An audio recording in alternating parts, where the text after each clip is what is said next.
जयति पराशरसु सत्यवती हृदय नंदनो व्यासः यस्य आस्य कमलगलितं वाङ्मयममृतं जगत्पिबति भुजग भोगाभमुद्यम्य हृदयं निजभुजं दक्षिणं लक्षणाढ्यं ललितमुद्रिक्तविज्ञानमुद्रं भज भज अनन्तमित्यादपन्तं प्रणतवान् प्राणिनां प्राणभूतं प्रणतिभिः प्रीणये पूर्णबोधं भवदवोष्णेन ततप्यमानान् भुवि परं नाथमप्रेक्षमाणान् भुवनमन्येन च अन्येन दोष्णा भवतु भीर्मा इति न सान्त्वयन्तं प्रणतवान् प्राणिनां प्राणभूतं प्रणतिभिः प्रीणये पूर्णबोधं. ನನ್ನ ಅಧ್ಯಾತ್ಮ ಬಂಧುಗಳೇ, ನೀವು ಸುಮಾರು 1 ಗಂಟೆಗಿಂತಲೂ ಸ್ವಲ್ಪ ಹೆಚ್ಚು ಹೊತ್ತು ವಿದ್ಯಾಭೂಷಣರು ಹಾಡಿರತಕ್ಕಂಥ ದೇವರ ನಾಮಗಳನ್ನು, ಅದು ಮೂಲತಃ ಹೆಚ್ಚಿನವು ಸಂಸ್ಕೃತದ ಕನ್ನಡ ಅನುವಾದಗಳು. ಒಂದು ಹಾಡು ಮಾತ್ರ ಕನ್ನಡದ್ದೇ ಇರೋದು, ಆ ಕಣ್ಣ ಅನ್ನೋ ಹಾಡು ಅದು ಬೇರೆ ಭಾಷಾಂತರ ಅಲ್ಲ. ದಶಾವತಾರದ ಬಗ್ಗೆ ನಾನೇ ರಚಿಸಿದಂಥ ಇವ ನಮ್ಮ ಕಣ್ಣ ದಾಪರದ ಅಣ್ಣ, ಅದು ಕೇವಲ ಕನ್ನಡದದ್ದು. ಉಳಿದದ್ದು ಹೆಚ್ಚಿನವುಗಳೆಲ್ಲ ಸಂಸ್ಕೃತದಿಂದ ಕನ್ನಡಕ್ಕೆ ಇಳಿದು ಬಂದವು. ಕನ್ನಡದ ಕನ್ನಡಿಯಲ್ಲಿ ಅಂತ ನಾನು ಅದಕ್ಕೆ ಹೆಸರು ಕೊಡ್ತೇನೆ. ಒಟ್ಟಿನಲ್ಲಿ ಎಲ್ಲವೂ ಒಂದಲ್ಲ ಒಂದು ರೀತಿಯಿಂದ ಭಗವಂತನ ಚಿಂತನೆಗೆ ನಮ್ಮನ್ನು ತೊಡಗಿಸುವ ಹಾಡು. ಅದರ ನಂತರ ವೇದಗಳ ಸಂದೇಶದ ಬಗ್ಗೆ ನಮ್ಗೆ ಏನಾಗಿದೆ ಈಗ ಅಂದರೆ, ವೇದಗಳು ಅಂತ ಹೇಳಿದ ಕೂಡಲೇ ಎಲ್ಲರಿಗೂ ಗೌರವ ಇದೆ. ಯಾಕೆ ಅಂತ ಕೇಳಿದರೆ ಏನು ಅದರಿಂದ ಗೊತ್ತಿಲ್ಲ. ಆದ್ದರಿಂದ ವೇದಗಳೇ ಅಂದರೆ ಯಾರಿಗೂ ಅದನ್ನು ವೇದಗಳು ದೊಡ್ಡವಪ್ಪ ಯಾಕೆ ಗೊತ್ತಿಲ್ಲ. ಆದ್ದರಿಂದ ನಮ್ಮಲ್ಲಿ ಎಲ್ಲವೂ ಹೀಗೆ ಆಗಿದೆ. ಕೆಲವರು ಆಸ್ತಿಗರಿದ್ದಾರೆ.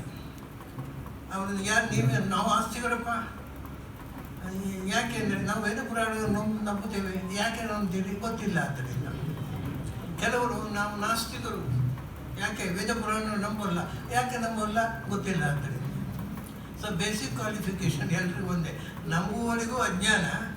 ಇದನ್ನು ಬಹಳ ಚಂದದಲ್ಲಿ ಉಪನಿಷತ್ನಲ್ಲಿ ಒಂದು ಮಾತು ಹೇಳಿದರು. ಅವಿದ್ಯಾಯಾಮಂತರೇ ವೇಷ್ಟ್ಯಮಾನ ಸ್ವಯಂ. ಇದನ್ನು ಒಂದು ಕಡೆ ವೇಷ್ಟ್ಯಮಾನ ಇದೆ, ಇನ್ನೊಂದು ಉಪನಿಷತ್ನಲ್ಲಿ ವರ್ತಮಾನ ಅಂತಿದೆ. ಅವಿದ್ಯಾಯಾಮಂತರೇ ವೇಷ್ಟ್ಯಮಾನ ಸ್ವಯಂ ಧೀರಾ ಪಂಡಿತಂ ಮನ್ಯಮಾನ ಜಂಘನ್ಯಮಾನ. ಒಂದು ಕಡೆ ದಂದ್ರಮ್ಯಮಾನ ಅಂತಿದೆ, ಒಂದು ಕಡೆ ಜಂಘನ್ಯಮಾನ ಪರ್ಯಂತಿ ಮೂಢಾ ಅಂಧೇನೈವ ನಿಯಮಾನ ಯಥಾಂತ. ಅದು ನಮ್ಮನ್ನು ಕುರಿತು ಹೇಳಿದ ಮಾತಿದೆ. ಜನ ಹೇಗಿದ್ದಾರೆ ಅಂದರೆ ಅಂಧೇನೈವ ನಿಯಮಾನ ಯಥಾಂಧ. ಇದನ್ನೇ ಬೈಬಲ್ನಲ್ಲಿ ಕಾಪಿ ಮಾಡಿದರು. If a blind man follows another blind man, both of them will fall into a pit. ಅಷ್ಟೇ, ಅಂಧೇನೈವ ನಿಯಮಾನ ಯಥಾಂಧ. ಒಬ್ಬ ಕುರುಡನ ಬೆನ್ನು ಹತ್ತಿ ಇನ್ನೊಬ್ಬ ಕುರುಡ ಹೋದರೆ ಅವನು ಮಾರ್ಗದರ್ಶನ ಮಾಡ್ತಾನೆ ಅಂತ ಅವನಿಗೂ ಕಣ್ಣಿಲ್ಲ, ಇವನಿಗೂ ಕಣ್ಣಿಲ್ಲ. ಅವನು ಗೈಡ್ ಮಾಡ್ತಾನೆ ಅಂತ ಅವನ ಬಾಲ ಹಿಡ್ಕೊಂಡು ಇವನು ಹೋದ, ಇಬ್ಬರು ಒಟ್ಟಿಗೆ ಹೊಂಡಕ್ಕೆ ಬೀಳ್ತಾರೆ. Both of them will fall into a pit. ಅದನ್ನು ಅಂಧೇನೈವ ನಿಯಮಾನ ಯಥಾಂಧ ಅಂತ ಬಹಳ ಅದ್ಭುತವಾದ ಮಾತು. ಅವ್ರು ಹೇಳ್ತಾರೆ, ನಾವು ಎಲ್ಲರೂ ಕೂಡ ಒಂದು ದೃಷ್ಟಿಯಿಂದ ನಾವು ಓದಿದವರು, ಕಾಲೇಜುಗಳಲ್ಲಿ ಅಲ್ಲಿ ಇಲ್ಲಿ ಓದಿದವರು, ನಾವು ಎಜುಕೇಟೆಡ್ಡು, ಕ್ವಾಲಿಫೈಡು, ದೊಡ್ಡ ದೊಡ್ಡ ಹುದ್ದೆಯಲ್ಲಿದ್ದವರು. ಆದರೆ ಒಂದು ವಿಷಯ ಯಾರಿಗೂ ಗೊತ್ತಿಲ್ಲ ಅಂತಾರೆ. ಅವರು ಏನು ಅಂದರೆ ಅವಿದ್ಯಾಯಾಮ್ ಅಂತರೇ ವೇಷ್ಟ್ಯಮಾನ. ದೊಡ್ಡ ಬೇಲಿ ಹಾಕಿಕೊಂಡು ಅದರ ಒಳಗೆ ಬದುಕುವವರು ನಾವು. ಯಾವ ಬೇಲಿ? Fence of ignorance. ಅಷ್ಟೇ, ಫೆನ್ಸ್ ಆಫ್ ಇಗ್ನೋರೆನ್ಸ್.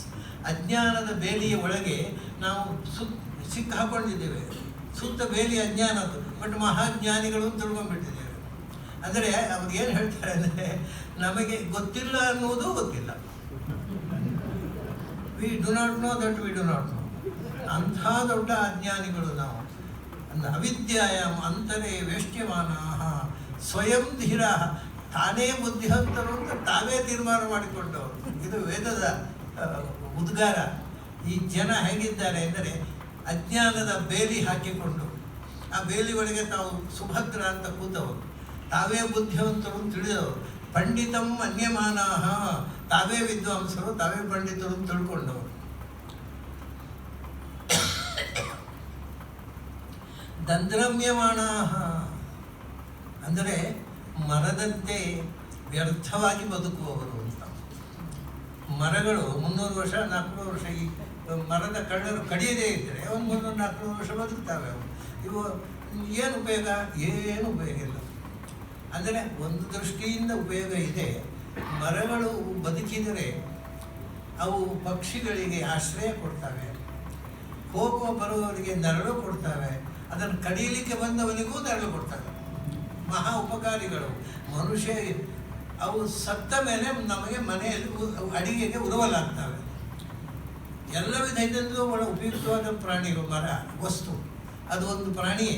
ಶಾಸ್ತ್ರ ಪ್ರಕಾರ ಪ್ಲಾಂಟ್ ಸೇವ್ ಲೈಫ್ ಅಂತ ವೇದದಲ್ಲಿ ಬಂದಿದೆ ಆ ಮಾತು. ಅಂಥ ಮರಗಳು ಬೇರೆ ಯಾಕೆ ವ್ಯರ್ಥ ಅಂದರೆ ಅವು ಅಷ್ಟೆಲ್ಲ ಮಾಡ್ತವೆ, ಆದರೆ ಅವಕ್ಕೆ ಪುಣ್ಯ ಅಂದರೆ ಏನು ಪಾಪ ಅಂದರೆ ಏನು ಅಂತ ಗೊತ್ತಿಲ್ಲ. ಸೊ ಅರಿವಿಲ್ಲದ ಬದುಕು.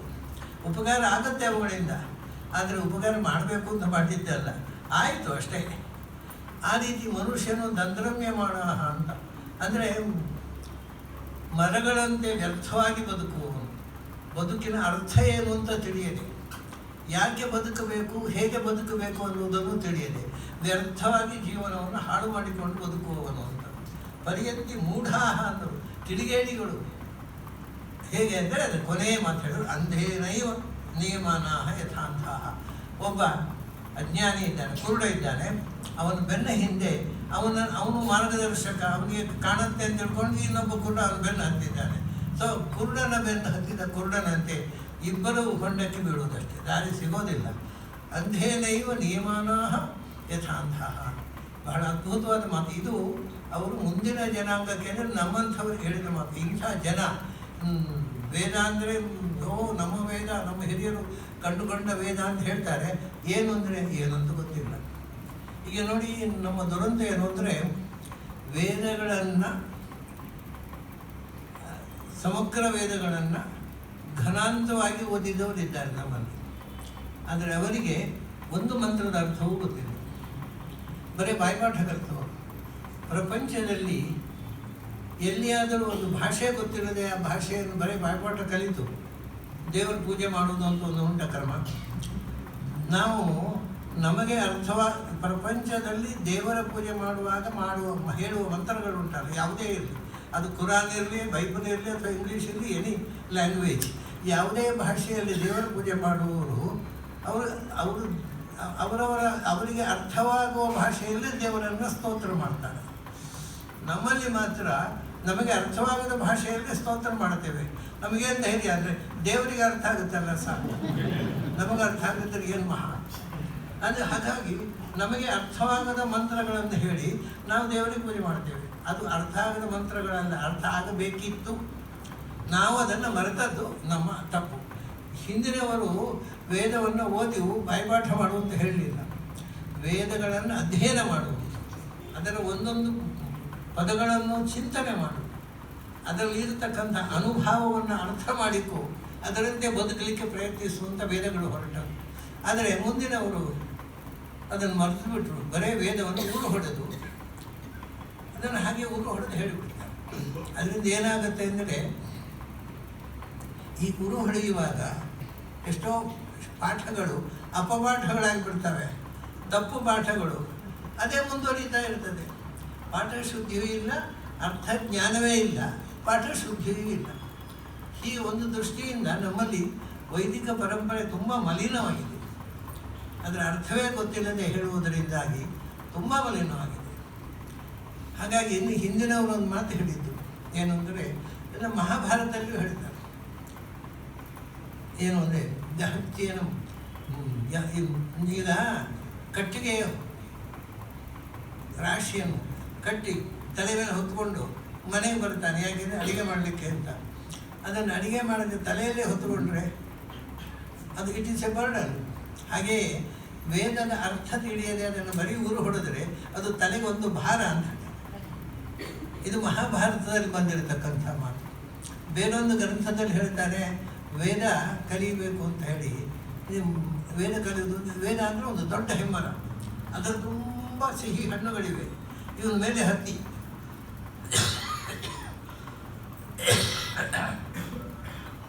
ತುದಿ ತನಕ ಹೋಗಿ ಒಂದು ಹಣ್ಣು ಕೊಯ್ಯದೆ ಕೆಳಗಿಳಿದರೆ ಹೇಗೋ ಹಾಗೆ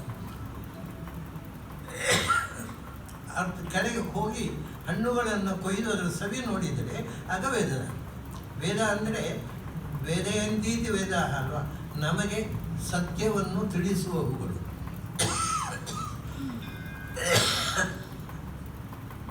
ವೇದಾಹ್ಯೇವೈನಂ ವೇದಯಂತಿ ತಸ್ಮಾದಾಹುರ್ವೇದ. ನಮಗೆ ಭಗವಂತನ ಬಗೆಗೆ ತಿಳಿಸಿಕೊಡುವಂಥವುಗಳು ವೇದಗಳು. ಆದರೆ ನಮಗೆ ಯಾವ ತಿಳುವಳಿಕೆಯೂ ಇಲ್ಲ.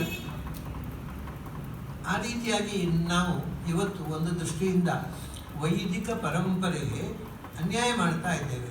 ಸ್ವಲ್ಪ ಯೋಚನೆ ಮಾಡಿ, 24 ಶಾಖೆಗಳಿದ್ದವು ಋಗ್ವೇದದ್ದು. ಋಗ್ವೇದ ಸಂಹಿತೆಯಲ್ಲಿ 24 ಶಾಖೆಗಳಿದ್ದವು. ಯಜುರ್ವೇದದಲ್ಲಿ ಶುಕ್ಲ ಯಜುರ್ವೇದ, ಕೃಷ್ಣ ಯಜುರ್ವೇದ ಸೇರಿ 101 ಸಂಹಿತೆಗಳಿದ್ದವು. 125 ಆಯಿತಾ? 12 ಅಥರ್ವ ವೇದದಲ್ಲಿ 12 ಸಂಹಿತೆಗಳಿದ್ದವು. 337 ಆಯಿತಾ? ಸಾಮವೇದದಲ್ಲಿ 1000 ಸಂಹಿತೆಗಳಿದ್ದವು. 1000 ಸಂಹಿತೆಗಳು ಅಂದರೆ 1000 ಬಗೆಯ ಹಾಡುವ ವಿಧಾನಗಳು. ಸಾಮವೇದ ಅಂದರೆ ಬರೀ ಹಾಡುವ ವಿಧಾನ ಅಲ್ಲ, ಟೆಕ್ಸ್ಟ್ ಎಲ್ಲ ಋಗ್ವೇದ ಯಜುರ್ವೇದದ್ದೇ. ಸಾಮವೇದಕ್ಕೆ ಪ್ರತ್ಯೇಕ ಟೆಕ್ಸ್ಟ್ ಇಲ್ಲ, ಋಗ್ವೇದದ ಮಂತ್ರಗಳನ್ನೇ ಹಾಡುವುದು. ಎಷ್ಟು ಬಗೆಯಿಂದ ಹಾಡ್ತಿದ್ರು? 1000 ಬಗೆಯ ಸಂಗೀತದ ಪ್ರಕಾರಗಳಿದ್ದವು. ಅದರಿಂದ ಇನ್ನೊಂದು ಸಹಸ್ರ ವರ್ತ್ಮ ಸಾಮವೇದ ಅಂದರೆ 1137 ಶಾಖೆಗಳಿದ್ದವು. ಈಗ ಕಷ್ಟದಲ್ಲಿ 8-10 ಶಾಖೆಗಳು ಉಳಿದಿದ್ದಾರೆ. ಉಳಿದದ್ದೆಲ್ಲ ನಾಶವಾಗಿ ಹೋಗಿದೆ. ಏನು ಉಳಿದಿದೆ? ವೇದವೂ ಉಳಿದಿಲ್ಲ, ವೇದಾರ್ಥವೂ ಉಳಿದಿಲ್ಲ. ನಾವು ವೈದಿಕರು ಅಂತ ಹೇಳಿಕೊಳ್ಳೋರು ಮಾಡಿದಂಥ ದೊಡ್ಡ ಕೆಲಸ ಅಂದರೆ ವೇದಗಳನ್ನು ಮರೆತದ್ದು ಮತ್ತು ನಾಶ ಮಾಡಿದ್ದು. ಅವರು ನಮಗೆ ಕೊಡ್ತಕ್ಕ ಎಚ್ಚರಗಳು ಎಷ್ಟು ಚೆನ್ನಾಗಿದೆ ಅಂದರೆ, ವೇದದ ಒಂದೊಂದು ಮಂತ್ರವನ್ನು ನಾವು ಮನನ ಮಾಡ್ತಾ ಇದ್ದರೆ, ನತಂ ವಿದಾಥ ಯಯಿಮಾ ಜಜಾನ, ಇದು ಋಗ್ವೇದದಲ್ಲಿ 10ನೇ ಮಂಡಲದಲ್ಲಿ ಬರ್ತಕ್ಕಂಥ ಮಂತ್ರ. ನತಂ ವಿದಾಥ ಯಯಿಮಾ ಜಜಾನ. ಅವರು ಕೇಳ್ತಾರೆ, ಈ ಜಗತ್ತು ಯಾರು ಸೃಷ್ಟಿ ಮಾಡಿದರು? ಗೊತ್ತಿಲ್ಲ, ಅದೊಂದು ಕೋಇನ್ಸಿಡೆನ್ಸು, ಅಕಸ್ಮಾತ್. ನತಂ ವಿದಾಥ, ನಿಮಗೆ ಗೊತ್ತಿಲ್ಲ ಏನು ಅಂತ. ಯಯಿಮಾ ಜಜಾನ, ಯಾರು ಈ ವಿಶ್ವವನ್ನು ಸೃಷ್ಟಿ ಮಾಡಿದನೋ ಅವನು ಯಾರು ಅಂತ ಗೊತ್ತಿಲ್ಲ ನನಗೆ. ಮತ್ತು ಏನು ವೇದ ಓದೋದು ಅಂತ? ಯಾರಪ್ಪ ನೀವನ್ನ ಹೇಳ್ರಿ. ಅನ್ಯತ್, ನಿಮಗೆ ಗೊತ್ತಿರುವ ಎಲ್ಲ ವಸ್ತುಗಳಿಗಿಂತ ಬೇರೆ ಆದವು. ನಮಗೆ ಗೊತ್ತಿರೋದು ಮಣ್ಣು, ನೀರು, ಬೆಂಕಿ, ಸತ್ವ, ರಜಸ್ಸು, ತಮಸ್ಸು. ಈ 3ರಿಂದ ಸೃಷ್ಟಿಯವಾದ ಯೂನಿವರ್ಸು ಮಾತ್ರ ನಮಗೆ ಗೊತ್ತಿರೋದು. ಈ ಸತ್ವ, ರಜಸ್ತಮ ಗುಣಗಳಿಂದ ಅತೀತವಾದ್ದು ಮಣ್ಣು, ನೀರು, ಬೆಂಕಿ ಅಲ್ಲದ್ದು ಆ ಜ್ಞಾನಾನಂದಮಯವಾದ ಒಂದು ವಸ್ತು, ಅದು ಅನ್ಯತೆ, ನಮಗೆ ಗೊತ್ತೇ ಇಲ್ಲ, ನಮ್ಮ ಅರಿವಿಗೆ ಮೀರಿದ್ದದು. ಆದ ಇರಲಿ, ಈಗ ನೀವು ಹೇಳಿ ಎಲ್ಲಿದೆ ಅದು? ಯುಷ್ಮಾಕಮಂತರಂ ಬಭುವ, ಅದನ್ನು ಹುಡುಕ್ಲಿಕ್ಕೆ ಹೋಗಬೇಡಿ, ನಿಮ್ಮೊಳಗೆ ಇದೆ, ಒಳಗೆ ಇದೆ. ಅದು ನಾವು ಮರೆತು ಬಿಟ್ಟಿದ್ದೇವೆ. ನಾವು ಅದನ್ನು ದೀಪ ಹಿಡ್ಕೊಂಡು ಎಲ್ಲೆಲ್ಲೋ ಪುಣ್ಯಕ್ಷೇತ್ರ ಕಾಶಿ, ರಾಮೇಶ್ವರ ಹೋಗ್ತೇವೆ, ಇರೋದು ಇಲ್ಲಿ, ನಾವು ಹುಡ್ಕೋದಲ್ಲಿ. ಈ ತಮಿಳುನಾಡಿನಲ್ಲಿ ಒಂದು ಕಥೆ ಇದೆ. ಒಬ್ಬ ಮುದುಕಿ ಒಂದು ಎಂಟಾಣೆ, ಅದು ಎಂಟಾಣೆಯ ಕಾಲ, 50 ಪೈಸೆ ಕಾಲ ಅಲ್ಲ, ಎಂಟಾಣೆಯ ಕಾಯಿನನ್ನು ಮನೆಯೊಳಗೆ ಎಲ್ಲ ಬಿಸಾಡಿಬಿಟ್ಲ. ಅದು ಭಾಳ ಪ್ರಸಿದ್ಧವಾದ ಗಾದೆ ತಮಿಳುನಾಡಿನಲ್ಲಿ. ಮತ್ತು ಹೊರಗೆ ಸಂಜೆ ಹೊತ್ತು ಲೈಟ್ ಹಾಕಿದರು, ರಸ್ತೆಯಲ್ಲಿ ಹುಡುಕ್ತಾ ಇದ್ದಾಳೆ. ಏನಜ್ಜಿ? ನಂದೊಂದು ಎಂಟಾಣೆ ಬಾವಿಲಿ ಬಿಸಾಡಿ ಹೋಗಿದೆ, ಅದಕ್ಕೆ ಹುಡುಕ್ತಾ ಇದ್ದಾರೆ. ಎಲ್ಲಿ ಬಿಸಾಡಿ ಹೋದ್ದು? ಒಳಗೆ. ಮತ್ತು ಇಲ್ಲಿ ಹುಡುಕ್ತಾ ಇದ್ದಾರೆ, ಒಳಗೆ ದೀಪ ಇಲ್ಲ, ಅದಕ್ಕೆ ಇಲ್ಲಿ ಹುಡುಕ್ತಾ ಇದ್ದಾರೆ. ಇವು ನಾವು ಒಳಗೆ ಇರುವುದಲ್ಲ, ಹೊರಗಿನಿಂದ ನಾವು ಒಳಗಿರುವ ಸತ್ಯವನ್ನು ಹೊರಗಿನಿಂದ ಹುಡುಕ್ತಾ ಇದ್ದೇವೆ. ಅದರಿಂದ ಯುಷ್ಮಾಕಂ ಅಂತರಂಬ ಭೂವ. ಆದರೆ ಇದ್ದಾರಪ್ಪ ದೇವರ ಬಗ್ಗೆ ಪ್ರವಚನ ಮಾಡೋರಿದ್ದಾರೆ, ಅವ್ರನ್ನ ಕೇಳಿ ತಿಳ್ಕೋಬೋದಲ್ವ ಅಂದರೆ ಆಗೋಲ್ಲ ಅಂತಾರೆ. ನೀಹಾರೇಣ ಪ್ರಾವೃತ ಅಸುತಲ್ಪ ವೃಕ್ಷಶಾಸ. ಎಷ್ಟು ಅದ್ಭುತವಾಗಿ ಹೇಳ್ತಾರೆ. ದೇವರ ಬಗ್ಗೆ ಪ್ರವಚನ ಮಾಡುವವರು ಕೂಡ ದೇವರನ್ನು ಕಂಡಿದ್ದಾರೋ ಅಂತ ಪ್ರಶ್ನೆ. ಕಂಡಿಲ್ಲ ಅವರು, ಮತ್ತು ಅವರು ಓದಿದ್ದೆಲ್ಲ ನಿಮ್ಮ ಮುಂದೆ ಉಗುಳುತ್ತಾರೆ ಅಷ್ಟೇ. ಹಾಗೆ ಇದೆ ಗೀತೆಯಲ್ಲಿ ಹೀಗೆ ಹೇಳಿದೆ, ಭಗವದ್ಗೀತೆಯಲ್ಲಿ ರಾಮಾಯಣದಲ್ಲಿ ಹೀಗೆ ಹೇಳಿ, ನಿಮಗೆ ಏನು ಗೊತ್ತಾಗಿದೆ, ನಮಗೇನು ಗೊತ್ತಿಲ್ಲ.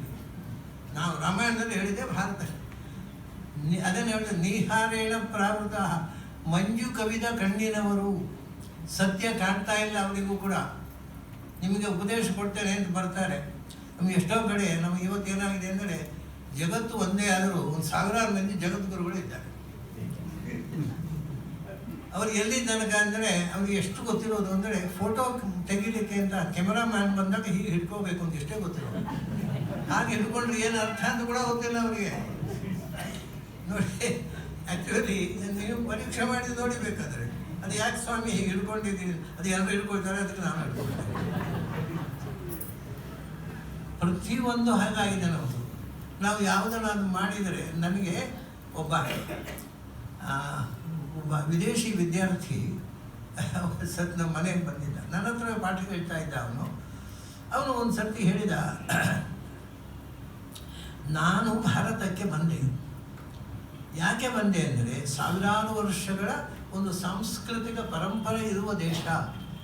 ನಮಗೆ ಅಂಥ ಸಾಂಸ್ಕೃತಿಕ ಪರಂಪರೆ ಇಲ್ಲ ವಿದೇಶದಲ್ಲಿ. ನಿಮಗೆ 1000 ವರ್ಷಗಳ, ಯಾಕೆಂದರೆ ತಿಲಕ್ ಅವರು ಹೇಳುವ ಪ್ರಕಾರ ಸುಮಾರು 10,000 ವರ್ಷಗಳ ಇತಿಹಾಸ ವೇದಗಳು. ಅದಲ್ಲ ಅಂದರೆ ನೀವು 5,000 ವರ್ಷ ಅಂತೂ ಕನಿಷ್ಠ. 5ರಿಂದ 10,000 ವರ್ಷದ ತನಕ ಆವಾಗ ವಿದೇಶದಲ್ಲಿ ಯಾವ ಸಂಸ್ಕೃತಿ ಇತ್ತು? ಯಾವ ಸಂಸ್ಕೃತಿ ಇಲ್ಲಿ ಎಚ್ಚರವೇ ಇರಲಿಲ್ಲ. ಆಗ ಈ ದೇಶದಲ್ಲಿ ವೇದಗಳನ್ನು ಆವಿಷ್ಕಾರ ಮಾಡಿದಂಥ ದೊಡ್ಡ ಜ್ಞಾನ ಪರಂಪರೆ ಇತ್ತು 10,000 ವರ್ಷಗಳ ಹಿಂದೆ. ಹಾಗಾಗಿ ಬಹಳ ದೊಡ್ಡ ಜ್ಞಾನ ಪರಂಪರೆ ಇರುವ ದೇಶ. ನಿಮ್ಮಿಂದ ಆ ಜ್ಞಾನ ಪರಂಪರೆಯನ್ನು ಹೀರಿಕೊಳ್ಳಬೇಕು ಅಂತ ಬಂದೆ. ಏನಾಯಿತು ಮುಂದೆ? ಅವರು ಹೇಳ್ತಾರೆ, ಬಂದ ಮೇಲೆ ನಾನು ತಿಳ್ಕೋಬೇಕಲ್ಲ. ನಾನು ಒಬ್ಬೊಬ್ಬರನ್ನೇ ಕೇಳಿದೆ, ಪಂಡಿತರ ಹತ್ರ ಕೇಳಿದೆ. ಏನು ಕೇಳಿದೆ? ನೀವು ಪೂಜೆ ಮಾಡುವಾಗ ಗಂಟಾಮಣಿ ಯಾಕೆ ಬಾರಿಸ್ತೀರಿ? ಮಂಗಳಾರತಿ ಯಾಕೆ ಮಾಡ್ತೀರಿ? ಮತ್ತು ಮದುವೆ ದಿವಸ ಮಾಲೆ ಯಾಕೆ ಹಾಕ್ತೀರಿ? ಅಥವಾ ಸಭೆಯಲ್ಲಿ ಉಪನ್ಯಾಸಕ್ಕೆ ಬಂದವರಿಗೆ ಮಾಲೆ ಯಾಕೆ ಹಾಕ್ತೀರಿ? ಅದೆಲ್ಲ ಅವರಿಗೆ ಗೊತ್ತಿಲ್ಲ. ಅವರು ಮಾಲೆ ಹಾಕುವ ಕಾರ್ಯಕ್ರಮ ಮದುವೆ ದಿವಸವೂ ಇಲ್ಲ, ಯಾವತ್ತೂ ಮಾಲೆ ಹಾಕೋಲ್ಲ ಅವರು. ಯಾಕೆ ಹಾಕ್ಕೊಳ್ತೀರಿ ಅಂತ. That is very simple question. ಈ ಎಲ್ಲರೂ ಮಾಲೆ ಒಂದು ಸಭೆ ಅಂತಂದು ಕೂಡ ಅತಿಥಿಗಳಿಗೆ ಮಾಲಾರ್ಪಣೆ ಒಂದು ಕಾರ್ಯಕ್ರಮ ಉಂಟು. ಪುಣ್ಯಕ್ಕೆ ಇವತ್ತು ಇರಲಿಲ್ಲ, ಅದು ಬೇರೆ ವಿಷಯ.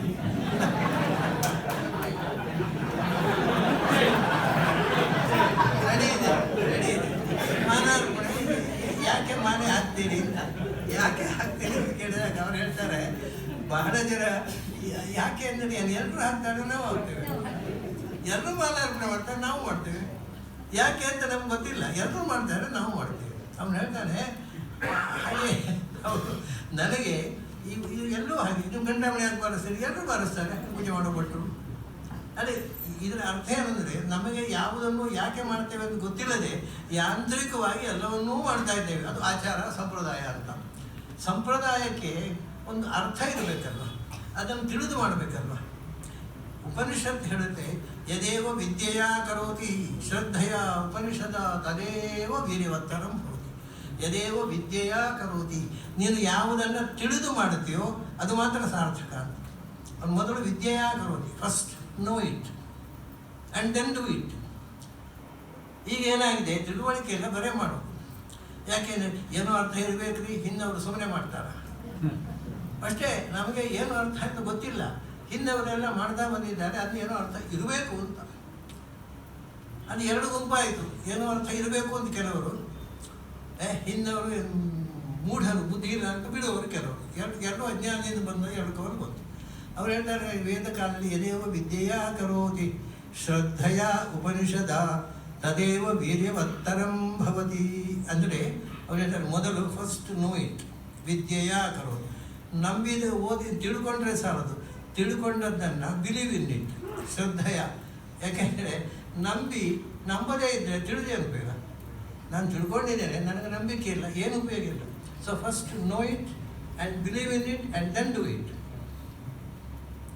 ಇದು ಹಿಂದಿನವರು ಹೇಳಿದಂಥ ಕರ್ಮ ಸಿದ್ಧಾಂತ. ಇದನ್ನು ಇವತ್ತು ಯಾರೂ ವೈದಿಕರು ಆಗಲಿ ಆಚಾರವಂತರಾಗಲಿ ಅನುಸರಿಸ್ತಾಯಿಲ್ಲ. ಈಗೆಲ್ಲ ಏನೋ ಶಾಸ್ತ್ರದಲ್ಲಿ ಹೇಳಿದ್ದಾರೆ ಮಾಡೋದು. ಎಲ್ಲಿ ತನಕ ಕಷ್ಟ ಅಂದರೆ, ನಮ್ಮ ಮಕ್ಕಳಿಗೆ ಇದನ್ನೆಲ್ಲ ತಿಳಿದು ಜೀವನದಲ್ಲಿ ಅಳವಡಿಸಬೇಕು ಅನ್ನುವಂಥ ಪ್ರಜ್ಞೆ ಇದೆ. ಅವನ ಹಾಗೆ ಆ ವಿದೇಶಿ ಶಿಷ್ಯ ಹೇಳಿದ್ದಲ್ಲ, ಅವನ ಹೆಸರು ಝೈದಂಬಸ್ ಅಂತ. ಅವನು ಇವೆಲ್ಲವನ್ನೀಗ ಪ್ರಶ್ನೆ ಹಾಕಿದ ಎಲ್ಲರತ್ರ ಪ್ರಶ್ನೆ ಹಾಕಿದರೆ ಎಲ್ಲರೂ ಹೇಳಿದನಂತೆ, ಅದು ನಮ್ಗೆ ಗೊತ್ತಿಲ್ಲಪ್ಪ, ಎಲ್ಲರೂ ಮಾಡ್ತಾರೆ, ನಾವು ಮಾಡ್ತೇವೆ. ಅವನು ಕೇಳಿದ, ನನಗೆ ಈ ಪ್ರಶ್ನೆಗೆ ಅವರು ಕೊಟ್ಟ ಉತ್ತರ ಕೇಳಿದಾಗ ನನಗೆ ಎಷ್ಟು ಹೇಸಿಗೆ ಆಯಿತು ಅಂದರೆ, ಪ್ರಾಯ ನೀವು ಭಾರತೀಯರು ಊಟ ಯಾಕೆ ಮಾಡ್ತೀರಿ? ಅಯ್ಯೋ ಎಲ್ಲರೂ ಮಾಡ್ತಾರೆ, ಅದಕ್ಕೂ ನಾನು ಮಾಡ್ತೇನೆ ಅಂತ ಉತ್ತರವು ಅದಕ್ಕೆ, ಅಥವಾ ನಿಮಗೆ ಹಸಿವಾದ್ದಕ್ಕೆ ಮಾಡೋದು. ಇಷ್ಟು ಅಸಹ್ಯವಾದ ಉತ್ತರವನ್ನು ಕಂಡು ಅವನು ಒಂದು ಮಾತು ಹೇಳಿದ, ನಮಗೆಲ್ಲರಿಗೂ ಗೊತ್ತಾಗಬೇಕು, ಭಾರತೀಯರಿಗೆ ವಿದೇಶಿಯರು ಇಲ್ಲಿ ಬಂದು ಹೇಗೆ ಜಡ್ಜ್ ಮಾಡ್ತಾರೆ ಅಂತ. ಏನು ಅಂದರೆ, ಅವನು ಹೇಳ್ತಾನೆ, ನಾನು ಏನೋ ದೊಡ್ಡ ಜ್ಞಾನ ಸಂಪತ್ತನ್ನು ಪಡಿಬೇಕು ಅಂತ ಈ ದೇಶಕ್ಕೆ ಬಂದೆ. ಇಲ್ಲಿ ಕೇಳಿದರೆ ಏನೂ ಗೊತ್ತಿಲ್ಲ ಇಲ್ಲಿ ಜನರಿಗೆ. ಅವನು ಇದು ವಿದ್ಯಾಭೂಷಣ ನೆನಪಿರಬೇಕು, ಇದು ಅಲ್ಲಿಯ ಮಠದಲ್ಲಿ ಹೇಳಿದ ಮಾತವ, ಸುಬ್ರಹ್ಮಣ್ಯದಲ್ಲಿ. ಅವನು ಹೇಳಿದ, ನಾನು ನರಸತ್ತ ಜನಾಂಗಗಳು ತುಂಬಿರುವ ಈ ದೇಶಕ್ಕೆ ಬರಬಾರದಿತ್ತು ಅಂತ ಹೇಳಿದ. ಸ್ವಲ್ಪ ಯೋಚನೆ ಮಾಡಿ, ನಮಗೆ ಎಷ್ಟು ಮರ್ಯಾದೆ ಕೊಟ್ಟ ಅಂತ. ನರಸತ್ತ ಜನಾಂಗಗಳಿಂದ ತುಂಬಿದ ಈ ದೇಶಕ್ಕೆ ನಾನು ಬರಬಾರದಿತ್ತು. ಎಷ್ಟು ಆಸೆ ಹೊತ್ತುಕೊಂಡು ಬಂದ. ಅಧ್ಯಾತ್ಮ ವಿದ್ಯೆಯನ್ನು ತಿಳಿಯಬೇಕು. ಭಾರತದಲ್ಲಿ ಅಧ್ಯಾತ್ಮ ವಿದ್ಯೆ ಇದೆ, ಭಾರತದಲ್ಲಿ ಎಲ್ಲರಿಗೂ ಸಂಸ್ಕೃತ ಬರುತ್ತೆ, ಹಾಗೆಲ್ಲ ತಿಳ್ಕೊಂಡು ಬರ್ತಾರೆ ಅವರು. ಕಡೆಗೆ ಈ ಮಾತು ಅವರು ಆಡುವಾಗ ದುರ್ದೈವದಿಂದ ನಾನು ಸಭೆ ಅಧ್ಯಕ್ಷ, ನಾನು ಸುಮ್ಮನೆ ಕೂತ್ಕೊಳ್ಳೋದ. ಅವನು ಹೇಳ್ತಾನೆ, ಈ ದೇಶಕ್ಕೆ ನಾನು ಬರಬಾರದಿತ್ತು, ನರಸತ್ತ ಜನಾಂಗದಿಂದ ತುಂಬಿದ ದೇಶ ಅಂತ ಹೇಳ್ತಾನೆ. ನಾನು ಆವಾಗ ಹೇಳಿದೆ, ನೋಡಿ, ನೀವು ಯಾರೋ ರಸ್ತೆಯಲ್ಲಿ ಹೋಗೋರ ಹತ್ರ ಕೇಳಿ ಈ ದೇಶವನ್ನು ಜಡ್ಜ್ ಮಾಡಬೇಡಿ. ನಿಮಗೆ ಏನಾದರೂ ಜಿಜ್ಞಾಸೆ ಇದ್ದರೆ ಬನ್ನಿ ನಮ್ಮ ಮನೆಗೆ, ನನ್ನ ಹತ್ರ ಕೇಳಿ, ನಾನು ಉತ್ತರ ಕೊಡಲಿಕ್ಕೆ ಬದ್ಧನಿದ್ದೇನೆ. ಹೀಗೆ ಸರಿಯಾಗಿ ತಿಳ್ಕೊಳ್ಳೋದು ಯಾರ್ಯಾರ ಥರ ಕೇಳಿ ಕಮೆಂಟ್ ಮಾಡಬೇಡಿ ಅಂತ ಹೇಳಿ ಅವರಿಗೆ ಹೇಳಿದೆ. ಆ ಮನುಷ್ಯ ಎಷ್ಟು ಪ್ರಾಮಾಣಿಕ ಅಂದರೆ, ನಮ್ಮ ಮನೆಗೆ ಬಂದರು, 6 ತಿಂಗಳು ನಮ್ಮ ಮನೆಯಲ್ಲಿ ಕೂತರು. ಅವ್ರಿಗೆಲ್ಲ ಜಿಜ್ಞಾಸೆಗಳಿಗೆ ನನ್ನಿಂದ ಉತ್ತರ ಪಡೆದರು. ಕಡೆ ಹೋಗುವಾಗ, ನಿಮ್ಮ ಮನೆ ತುಂಬ ಕೆಟ್ಟ ಮನೆ ಅಂದರು. ಅರೆ, ಇವ್ರು 6 ತಿಂಗಳು ಊಟ ಹಾಕಿ ಸನ್ಮಾನ ಉಪಚಾರ ಮಾಡಿ ಮನೆಯಲ್ಲಿ ಸಾಕಿ ಅವ್ರು ಕೇಳಿದ ಪ್ರಶ್ನೆಗಳಿಗೆಲ್ಲ ಕನ್ವಿನ್ಸಿಂಗ್ ಆಗಿ ಉತ್ತರ ಕೊಟ್ಟರೆ, ನಿಮ್ಮ ಮನೆ ತುಂಬ ಕೆಟ್ಟ ಮನೆ ಅಂತಾರೆ ಇವರು. ಯಾಕೆ ಹೋಗ್ಲಿಕ್ಕೆ ಮನಸ್ಸಾಗೋಲ್ಲ ಅದಕ್ಕೆ. ನಿಮ್ಮ ಮನೆಗೆ ಬಂದರೆ ಹೋಗ್ಲಿಕ್ಕೆ ಮನಸ್ಸಾಗೋಲ್ಲ, ಯಾಕೆಂದರೆ ನಮಗೆ ಬೇಕಾದ್ದು ಸಿಗುತ್ತೆ ಇಲ್ಲಿ.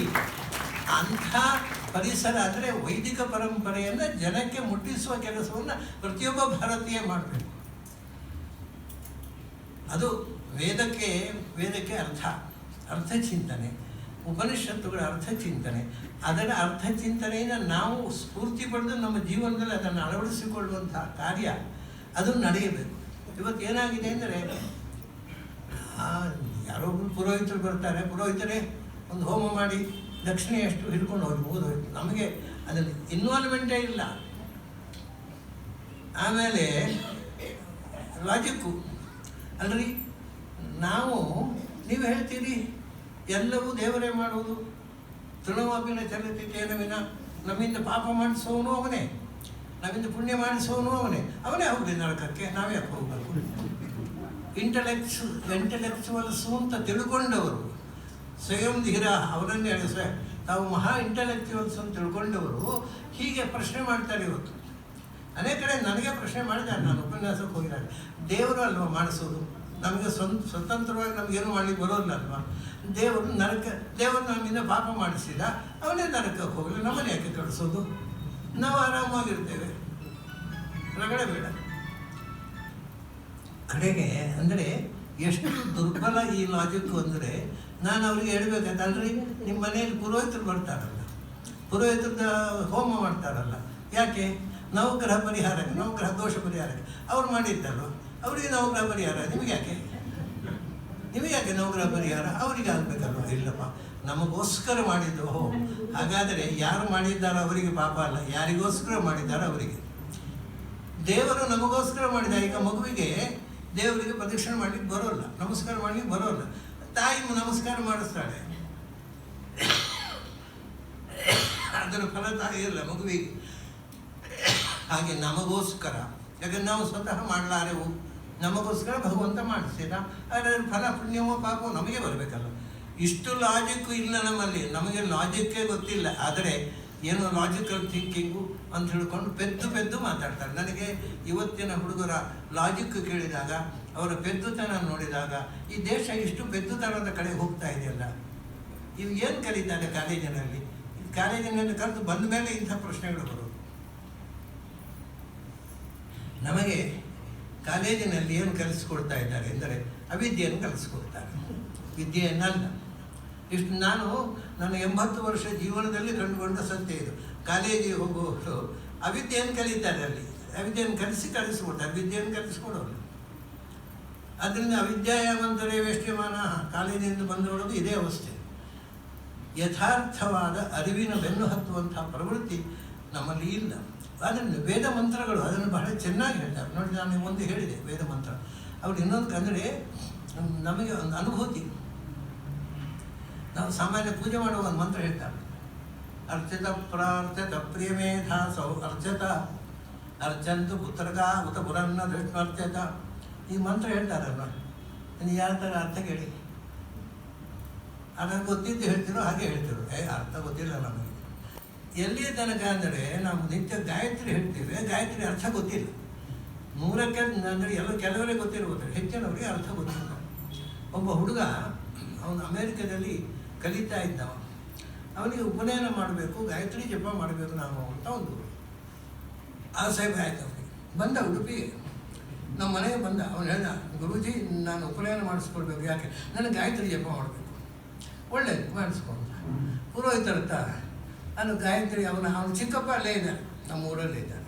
ಅವರು ಪುರೋಹಿತರನ್ನು ಕರೆದ್ರು. ಈ ಹುಡುಗ ಭಾರಿ ಖುಷಿಯಲ್ಲಿದ್ದ, ನನಗೆ ಗಾಯತ್ರಿ ಮಂತ್ರೋಪದೇಶ ಆಗುತ್ತೆ ಅಂತ. ಅವರು ಮಂಡಲ ಬೆಳೆಸಿದ್ರು ಉಪನಯನಕ್ಕೆ. ನಾನು what is the meaning of this ಅಂತ ಕೇಳಿದ. ಪುರೋಹಿತರಿಗೆ ಕೋಪ ಬಂತು, ಗೊತ್ತಿಲ್ಲ ಅವರಿಗೆ. ಆಮೇಲೆ ಗಾಯತ್ರಿ ಉಪದೇಶ ಮಾಡಿದ್ರು, what is the meaning of Gayatri ಅಂತ ಕೇಳಿದ, ಗೊತ್ತಿಲ್ಲ ಪುರೋಹಿತರಿಗೆ. ಕಡೆ ಅವ್ರಿಗೆ ಅವ್ನು ಹೇಳ್ತಾನೆ, ಗೊಟ್ಟು ಬನ್ನಂಜಾಣಿ ಆಸ್ಕೀಮ್ ಅಂತ ಹೇಳ್ತಾರೆ. ಸಿಟ್ಟು ಬಂತು ಅವರಿಗೆ. ನಮ್ಮ ಹತ್ರ ಎಂತ ಕೇಳಿದೆ, ಹೋಗಿ ಬನ್ನಂಜಿ ಅವ್ರ ಕೇಳೋದು. ನಮ್ಮ ಮನೆ ಬಂದ, I am disappointed, I am terribly disappointed. ನಾನು ಯಾಕೆ ಉಪನಯನ ಮಾಡಿಕೊಂಡೆ ಅಂತ ನನಗೆ ದುಃಖ ಆಗಿದೆ. ಯಾಕೆಂದರೆ ಗಾಯತ್ರಿ ಜಪ ಮಾಡಬೇಕು ಅಂದರೆ ಗಾಯತ್ರಿ ಅರ್ಥ ಹೇಳಲಿಲ್ಲ ಅವರು.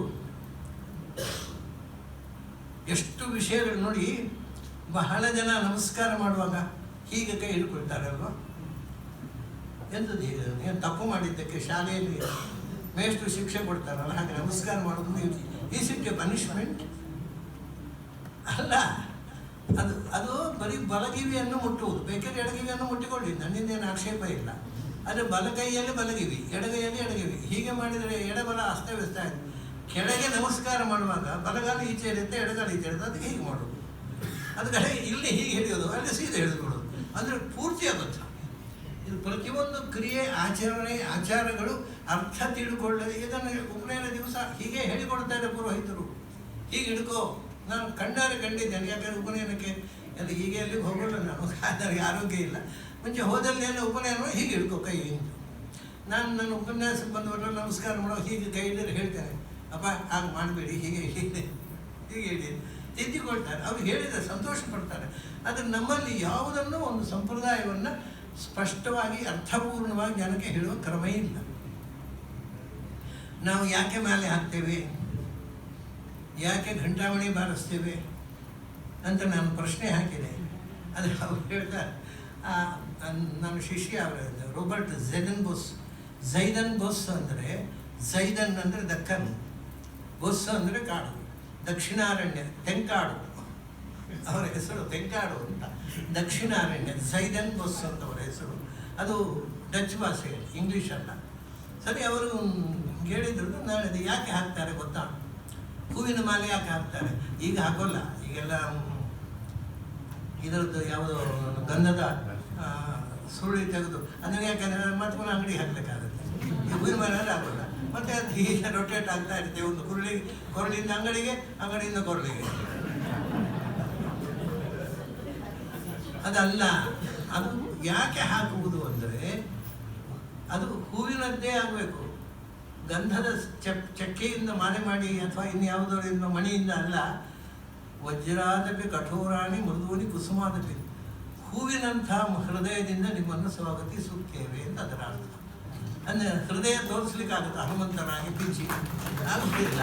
ಅದು ಹೂವಿನಂಥ ಕೋಮಲವಾದ ಹೃದಯದಿಂದ ನಿಮ್ಮನ್ನು ಅದಕ್ಕೆ ಮಲ್ಲಿಗೆ ಹೂವಿನ ಹಾರವೇ ಆಗಬೇಕು, ಅದು ಗಂಧದ ಚಕ್ಕೆ ಆಗೋಲ್ಲ. ಅಂದರೆ ನಮಗೆ ಅದು ಒಟ್ಟಾರೆ ಹಾರ ಅಂದರೆ ಅದು ಇಂಪ್ರೂವ್ಮೆಂಟ್ ಆಗಿದೆ. ಹಾರ ಅದು ಅಂಗಡಿ ಹಾಕ್ಬೋದು ಅಂತ. ನಮ್ಮದೆಲ್ಲ ಪ್ರಾಫಿಟಬಲ್ ಅಧ್ಯಾತ್ಮ. ನಾವೆಲ್ಲ ಅಧ್ಯಾತ್ಮದಿಂದ ಪ್ರಾಫಿಟ್ ಏನಾಗುತ್ತೆ ಅಂತ ನೋಡುವುದು. ಆಮೇಲೆ ಇದೇ ರೀತಿಯೇ ಘಂಟಾಮಣಿ ಯಾಕೆ ಗೊತ್ತಾ? ಘಂಟಾಮಣಿ ಬಾರಿಸ್ತಾರೆ, ಗಂಟೆ ಬಾರಿಸ್ತಾರೆ. ಗಂಟೆ ಬಾರಿಸ್ತಾರೆ, ಅದು ಏನು ಆ ಗಂಟೆ ಒಡೆದು ಹೋಗುವ ಹಾಗೆ. ಯಾಕೆಂದ್ರೆ ಯಾರೋ ದುಡ್ಡು ಕೊಟ್ಟರು, ನಮಗೇನು ಅದರ ಅಪ್ಪನ ಆಸ್ತಿ ಹೋಗುದು. ಅದನ್ನು 2 ಸರ್ತಿ ಗಂಟೆ ಬಾರಿಸ್ಬಿಟ್ರೆ ಅದು ಮತ್ತೆ ಒಡೆದೇ ಹೋಗಬೇಕು. ಅಷ್ಟು ಜೋರಾಗಿ ಕಿವಿಯ ಹೂ ಒಡೆದು ಹೋಗಬೇಕು, ಗಂಟೆಯೂ ಒಡೆದು ಹೋಗಬೇಕು. ಘಂಟಾಮಣಿ ಆಗಲಿ ಗಂಟೆಯನ್ನಾಗಲಿ ಯಾಕೆ ಬಾರಿಸೋದು ಅಂದರೆ ಅದರಲ್ಲಿ ಓಂಕಾರದ ನಾದ ಬರಬೇಕು. ನೀವು ಗಂಟೆ ತೆಗೆದು ಟಿಂಗ್ ಟಿಂಗ್ ಟಿಂಗ್ ಟಿಂಗ್ ಅದು ಓಂ ಅನ್ನಬೇಕು. ಘಂಟಾಮಣಿಯಲ್ಲೂ ಒಟ್ಟಿಗೆ ಬಾರಿಸೋದಲ್ಲ, ಅದರಲ್ಲಿ ಓಂಕಾರದ ನಾದ ಹೊರಡಿಸ್ಬೇಕು. ಓಂಕಾರದ ನಾದ ಹೊರಡಿಸಿದೆ ಅನ್ನೋದ್ರೆ ಯಾವ ದುಷ್ಟಶಕ್ತಿಗಳು ಅಲ್ಲಿ ಬರೋಲ್ಲ. ನೀವು ಓಂ ಅಂತ ಹೇಳಿ ಬಿಟ್ಟರೆ ನಮಗೆ ಅರ್ಥ ಆಗದೆ ಇದ್ದರೂ ಅವಕ್ಕೆ ಅರ್ಥ ಆಗಲ್ಲ, ಅವು ಒಳಗೆ ಬರ್ಲಿಕ್ಕೆ ಆಗೋದಿಲ್ಲ. ಸುತ್ತಮುತ್ತ ದಿಗ್ಬಂಧನ. ಯಾವಾಗ ನಾವು ಓಂ ಅಂತ ಹೇಳಿಬಿಟ್ರೆ ಅದು ದುಷ್ಟಶಕ್ತಿಗಳು ವಾತಾವರಣ ಇರುವಗಳು ಒಳಗೊರೋದಿಲ್ಲ. So we are protected. ನಾವು ಪೂಜೆ ಮಾಡಲಿಕ್ಕೆ ದುಷ್ಟಶಕ್ತಿಗಳ ಕಾಟ ಇರೋದಿಲ್ಲ. ಅದನ್ನೇ ಅಪಸರ್ಪಂತು ತೇ ಭೂತಾ ಯೇ ಭೂತ ಭುವಿ ಸಂಸ್ಥಿತಾ ಯೇ ಭೂತ ಅಂತರಿಕ್ಷಸ್ಥಾ ಯೇ ಭೂತ ಭುವಿ ಸಂಸ್ಥಿತಾ ದಿವಿ ಸಂಸ್ಥಾ. ಇದೆಲ್ಲ ಮತ್ತೆ ಅದನ್ನೇ ವಿವರಣೆ. ಭೂತಗಳನ್ನು ಒಡೆದೋಡಿಸುವಂಥ ಹೀಗೆ ಪ್ರತಿಯೊಂದರ ಅರ್ಥ ತಿಳಿದರೆ ತುಂಬ ಅರ್ಥವತ್ತಾಗಿರುತ್ತೆ. ಮಾಡುವುದರಲ್ಲಿ ಒಂದು ಆನಂದ ಇರುತ್ತೆ ಮತ್ತು ಅದು ಕ್ರಿಯೆಗೆ ಮೀನಿಂಗ್ಫುಲ್ ಆಗಿರುತ್ತೆ.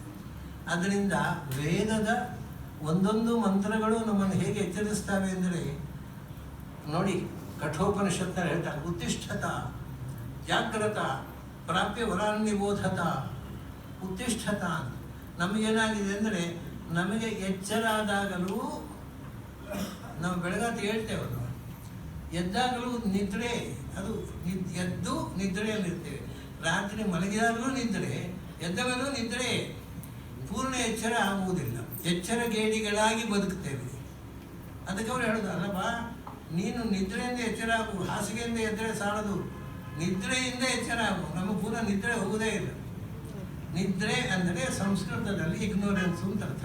ಅದು ಉಂಟಲ್ಲ, ಹಗಲಿಡೀ ಅಜ್ಞಾನದಲ್ಲೇ ನಾವು ತೊಳ್ಳಾಡುವುದು.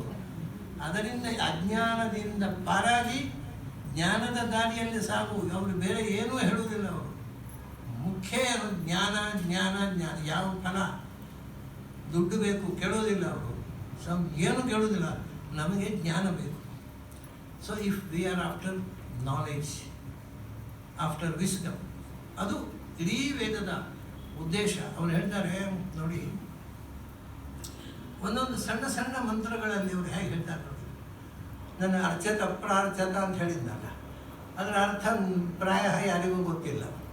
ಯಾರು ಕೆಲವರಿಗೆ ಸ್ವಲ್ಪ ಗೊತ್ತಿರ್ಬೋದು. ಆದರೆ ಎಷ್ಟು ಚೆಂದಾಗಿದೆ ಅಂದರೆ ಅರ್ಚತ ಪ್ರಾರ್ಚತ ಪ್ರಿಯಮೇಧಾಸಃ.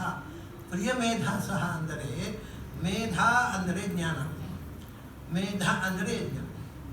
ಅಂದರೆ ನೀವು ಪ್ರಿಯಮೇಧರು, ನೀವು ಕರ್ಮಕಾಂಡದಲ್ಲಿ ಯಜ್ಞದವರಾಗಿದ್ದರೆ ಅರ್ಚತ ಯಜ್ಞಯಾಗಗಳನ್ನು ಮಾಡಿ. ಪ್ರಿಯಮೇಧಾಸಃ ಮೇಧ if you are after knowledge. ಪ್ರಾರ್ಚತ ಜ್ಞಾನದಿಂದ ದೇವರ ಪೂಜೆ ಮಾಡಿ. ಇಲ್ಲದೆ ಕರ್ಮದಿಂದ ಜ್ಞಾನ ಅಂತ ಕರ್ಮಯೋಗ ಜ್ಞಾನಯೋಗಗಳನ್ನು ಎಷ್ಟು ಚೆಂದ ಹೇಳ್ತಾರೆ. ನೀವು ಪ್ರಿಯಮೇಧರು, ಯಜ್ಞದಲ್ಲಿ ಆಸಕ್ತಿ ಆದರೆ ಕರ್ಮಕಾಂಡಿಗಳು, ಅರ್ಚತ ಕರ್ಮ ಮಾಡಿ. ಪ್ರಿಯಮೇಧಾ, ಮೇಧ ಅಂದರೆ ಜ್ಞಾನ. ನೀವು ಜ್ಞಾನವನ್ನು ಪ್ರೀತಿಸುವವರಾಗಿದ್ದರೆ ಜ್ಞಾನೇನೈವ ಪರಂ ಪದಂ ನಹಿ ಜ್ಞಾನೇನ ಸದೃಶಂ ಪವಿತ್ರಂ. ಜ್ಞಾನ ಮಾರ್ಗದಲ್ಲಿ ಮುಂದೆ ಹೋಗಿ ಅದನ್ನು ಅಂದರು, ಅದು ಶ್ರೇಷ್ಠ. ಬರೇ ಪೂಜೆ ಮಾಡುವುದು ಒಂದು ಮಾರ್ಗ ಅಷ್ಟೇ, ಜ್ಞಾನದಿಂದ ಮಾಡುವುದು ಶ್ರೇಷ್ಠ. ಅದರಿಂದ ಅರ್ಚತ ಪ್ರಾರ್ಚ್ಯತ ಪ್ರಿಯಮೇಧಾಸು ಅರ್ಚತ ಅರ್ಚಂತು ಪುತ್ರಕಾಹ ಉತ. ಆಮೇಲೆ ಅಷ್ಟೆಲ್ಲ ಜ್ಞಾನ ಇಲ್ಲದೆ ಇದ್ದವರು ಪುತ್ರಕ ಅಂದರೆ, ಹೇ ಮಕ್ಕಳೇ ನಿಮಗೆ ಅರ್ಥ ಗೊತ್ತಿಲ್ಲದೆ ಇರ್ಬೋದು, ಅದು ಮತ್ತೆ ಗೊತ್ತಾಗುತ್ತೆ ಮಾಡ್ರಿ ಎಂದರು. ಯಾಕೆ ನ ಬುದ್ಧಿ ಭೇದಂ ಜನೇ ಅಜ್ಞಾನ. ಗೊತ್ತಿಲ್ಲದಿದ್ದರೆ ಈಗ ಮಾಡಿ ಮತ್ತೆ ಗೊತ್ತಾಗುತ್ತೆ. ಕೆಲವು ವಿಷಯ ಮಕ್ಕಳು ಪ್ರಶ್ನೆ ಹಾಕ್ತಾರೆ, ನಾವು ದೊಡ್ಡವರಿಗೆ ಸಂಕಟ ಆಗಿಬಿಡುತ್ತೆ, ಏನು ಉತ್ತರ ಕೊಡೋದು, ದೊಡ್ಡವರಾದ್ಮೇಲೆ ಗೊತ್ತಾಗುತ್ತೆ, ಈಗ ಸುಮ್ಮನೆ ಕೂತ್ಕೊಂತೇವೆ. ಹಾಗೆ ಅದು ಪುತ್ರಕಾಹ, ಮಕ್ಕಳೇ ನೀವು ಮಾಡಿ, ನಿಮಗೆ ಮುಂದೆ ಗೊತ್ತಾಗುತ್ತೆ ಯಾಕೆ ಮಾಡೋದು ಅಂತ. ನಾನು ಚಿಕ್ಕವನಿದ್ದಾಗ ನಮ್ಮ ದೊಡ್ಡಪ್ಪ ಬೆಳಗಾದ ಹೇಳೋದು ಅಂದರೆ ಔದಾಸೀನ, ಎಲ್ಲರ ಹಾಗೆ ನನಗೂ. ಅವರು ಪ್ರಾತಃ ಸ್ತೋತ್ರ ಹೇಳಬೇಕು ಅಂತ ಬೆಂದು ತಟ್ಟಿ ಹೇಳು ಅಂತ ಹೇಳಿ ಹೋಗೋ, ನಾನು ಪುನಃ ಮಲ್ಕೊಳ್ಳು. ಕಡೆ ಬಂದು ನಿನಗೆ ಅರ್ಥ ಆಗೋದಿಲ್ವ ಹೇಳಿದ್ದು ಹೇಳು ಅಂತ ಮತ್ತೊಮ್ಮೆ ಸ್ವಲ್ಪ ಜೋರಾಗಿ ತಟ್ಟುವ. ಆಮೇಲೆ ಬೈಕೋತ ಎತ್ತು ಕೂತ್ಕೊಂಡು ಸ್ತೋತ್ರ ಹೇಳ್ತಿದ್ದೆ. ಅದು ಸಿಟ್ಟು ಮೇಲೆ ಬೆಳಗಾತದ ಸುಖ ನಿದ್ರೆ ಹಾಲು ನಿದ್ರೆಗೆ ಅಡ್ಡಿ ಮಾಡಿದರಲ್ಲ ಅಂತ ಅವನು ದೊಡ್ಡವ್ರ ಮೇಲೆ ಕೋಪ ಮಾಡಿಕೊಂಡು ಪ್ರಾತಃ ಸ್ತೋತ್ರ ಹೇಳ್ತಿದ್ದೆ. ಎಲ್ಲ ಮುಗಿದ ಮೇಲೆ ನನಗೇನೂ ನೆನಪಿದೆ. ಅವರು ಆವಾಗ ನಮ್ಮ ತೋಟದಲ್ಲಿ ಮಾವಿನ ಹಣ್ಣಿನ ಮರ ಇತ್ತು. ಮಾವಿನ ಹಣ್ಣು ತಂದು ಅದನ್ನು ಸಿಪ್ಪೆ ತೆಗೆದು ಬಾ ಮಗು ಹಣ್ಣು ತಿಂದು ನಾನು ಬೈದೆ ಅಂತ ಬೇಸರ ಆಯಿತಾ? ಹೃದಯ ನೋಡಿ, ನಾನು ಜೋರು ಮಾಡಿದೆ ಅಂತ ಬೇಸರ ಆಯಿತಾ? ಅದು ಯಾಕೆ ಜೋರು ಮಾಡಿದೆ ಅಂತ ದೊಡ್ಡವನಾದ್ಮೇಲೆ ಗೊತ್ತಾಗುತ್ತೆ ನಿನಗೆ ಈಗ ಹಣ್ಣು ತಿನ್ನು ಅಂತ. ದಿನ ಬೈದು ಪ್ರಾತಃ ಸ್ತೋತ್ರ ಹೇಳಿಸ್ತಾ ಇದ್ರು. ಆ ಸಂಸ್ಕಾರದಿಂದ ಇವತ್ತು ನಾನು ನಿಮ್ಮ ಮುಂದೆ ಹೀಗೆ ಮಾತಾಡಲಿಕ್ಕೆ ಸಾಧ್ಯ. ಬಹಳ ಇದೆಲ್ಲ ಹಿಂದಿನ ಒಂದು ವೈದಿಕ ಸಂಸ್ಕೃತಿ. ಅವರು ಹಣ್ಣು ತಿನ್ನಿಸಿ ಮುದ್ದು ಮಾಡಿ ಕೋಪ ಮಾಡ್ಕೋಬೇಡ ಆಯ್ತಾ, ಪ್ರಾರ್ಥನೆ ಮಾಡಬೇಕು, ಅದರ ಮಹತ್ವ ನಿನಗೆ ಮತ್ತೆ ಗೊತ್ತಾಗುತ್ತೆ ಅಂತ. ಹೀಗೆ ಒಂದೊಂದು ವಿಷಯವನ್ನು ಶಿಕ್ಷಣ ಕೊಡುವಂಥ ವಿಧಾನ ಹಿಂದೆ ತುಂಬ ಅದ್ಭುತವಾಗಿತ್ತು. ಅದನ್ನು ನೋಡಿ, ಅರ್ಚಕ ಪ್ರಾರ್ಚಕ ಆಯಿತು, ಅದು ಹೇಗೆ ಪೂಜೆ ಮಾಡಬೇಕು ಅಂತ.